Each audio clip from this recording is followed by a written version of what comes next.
What's going on, sports card hobby family? Today, some shocking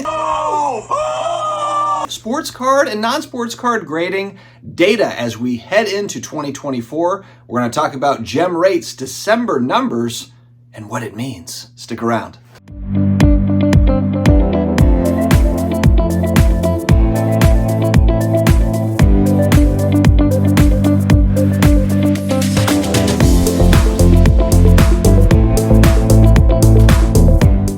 What's going on, hobby friends and family? I hope everyone rounded out the year amazingly well. I was actually sick for a lot of the Christmas and New Year holiday, and I'm finally kind of getting over the hump. We were also traveling, so I'm ready to kind of get 2024 back at home, kind of get things rolling along, and I'm excited to be here with you all. So thanks very much for joining me. If you haven't already and you like what you hear, please hit that subscribe button down below. Also, I share a lot of my pickups on the IG machine, so make sure to connect with me on Instagram. Also, huge shout out to today's video sponsor, COMC.com, your home for buying, selling, and flipping all the hottest trading cards. Their consignment marketplace now home to over 33 million cards from baseball's biggest stars like Shohei Ohtani, Aaron Judge, and Mookie Betts to Marvel favorites like Spider-Man, Thor, and Captain America. COMC has something for every type of collector, so make sure to visit COMC.com today to build out your collection with your favorite cards. They've got pre-grading, they've got auctions. COMC's got all the things going on right now, so make sure you check them out. I've got a link down below in the video description as well as in the pinned comments. Also, collection card to share today is a 2018 Steve Harrington Stranger Things. This is the purple numbered out of 25, sitting in a gold SlabMags, the gold and black SlabMag. I've got a coupon code down below as well. But man, nothing sweeter than the 10-10 Tux. And of course, the autograph grade does not cost any more. It just comes with the service. So when you can land the 10-10, it's a good day. All right, our friend Ryan over at Gemrate doing the Lord's work. He's coming in with the data for December, and it's honestly, I am surprised by some of what I'm seeing here, and we're going to talk through it. And we're looking at the big four. We're looking at PSA, channel partner SGC, CGC, as well as Beckett. Let's dive into what we're seeing here. So PSA doesn't slow down one bit over the holidays. 1.23 million cards in the month of December, which is, frankly, I'm shocked by it, just given the fact that people take time off and so on, but man, didn't slow them down whatsoever. That's up 3% in December versus November, and it's up 18% year over year. The year over year numbers are something that I'm looking very closely at here. So that's PSA. SGC graded 123,000 cards. That's up 2% from November, up 58% year over year. Of the four, SGC has the largest year over year growth when we're looking at these numbers, 123,000 cards. And CGC graded 120,000 cards. That's down 27% for November, but up 9% year over year.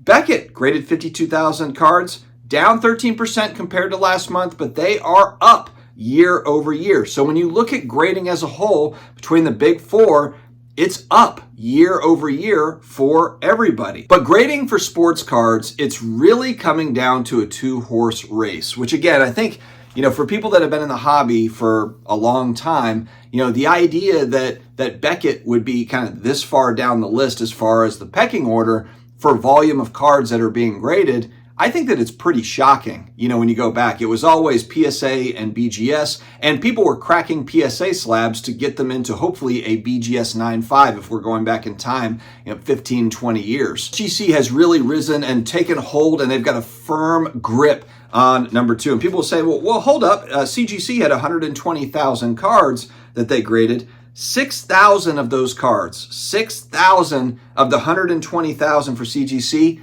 were sports cards. 114,000 were non-sports TCG. They are really primarily Pokemon card grader, a non-sport grader, probably some Marvel cards, I would assume, CGC. So a lot of that is TCG stuff, Magic the Gathering, that sort of thing. So CGC has become far less of a sports card grader, still a strong grading company. Obviously, they're the biggest in comic books. They're a longtime coin grader, and they also offer a nice service for video game grading. So CGC, really a very well-rounded company, but in the battle, we're talking about sports and trading cards, non-sports cards. they've really become more of that TCG grader. Beckett has become more of a 50-50 as well, to where, they might be grading 50,000 cards, half of them are sports, half of them are TCG, which again, that's up for them as well if we're kind of going back in time.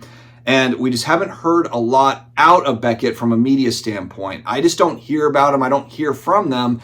And that's really been kind of their mantra going back over years. It's going back over a few years. We're now seeing that. So a 2-horse race now, really, if we're being honest. It's PSA and it's SGC for grading sports cards. PSA hasn't shown any signs of slowing down whatsoever from a volume standpoint. They have opened offices internationally. I know that they opened an office in New Jersey, but I don't know if the grading is happening in New Jersey, if that's more of a warehouse or that sort of thing. So PSA stays strong. SGC has done a lot of specials this year. They've lowered pricing. They've done a lot of nice value adds. There's no minimums. There's no declared value for modern cards. I mean, there's a lot of really kind of cool things going on there that are part of their offering. And I showed a card there where I had the 10-10. I've got the 10 auto grade and I've got the 10 card grade. The fact that there's no extra price for me to send in, autograph cards and go ahead and get an autograph grade. They're not authenticating, aftermarket autographs. These are all pack pull type stuff where the manufacturer has already authenticated the autograph,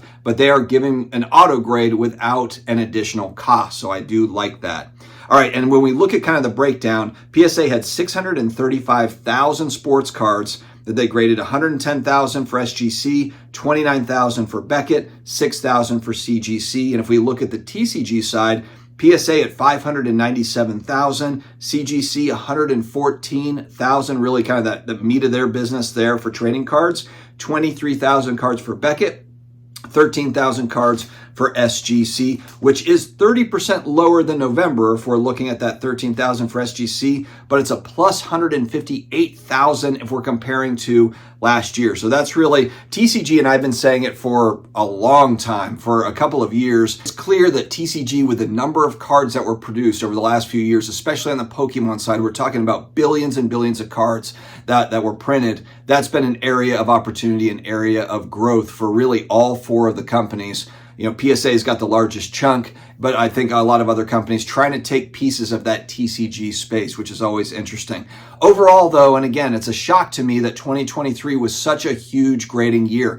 There were not more cards graded ever in the history of card grading than there were in 2023. I'm not talking about cumulative, but I'm talking about if we take each year and break down how many cards were graded, 2023 has broken all records for individual years of grading for all of these companies. Grading has not slowed down whatsoever, which again to me is a little bit surprising, just given the fact that the singles market has been down if we're comparing it to the price of new product. And so even with a little bit of a slowdown on the singles market, we're still seeing grading is just not slowed down whatsoever. Will that change in 2024? Will it increase? Will it continue to increase? It's funny because these companies are trying to raise their capacity. They're not trying to lower their capacity. They're not sitting around with cards. It's not as if they're waiting around for cards to show up. They're trying to maintain quality while also getting cards out the door. They're trying to maintain a turnaround time that's manageable for customers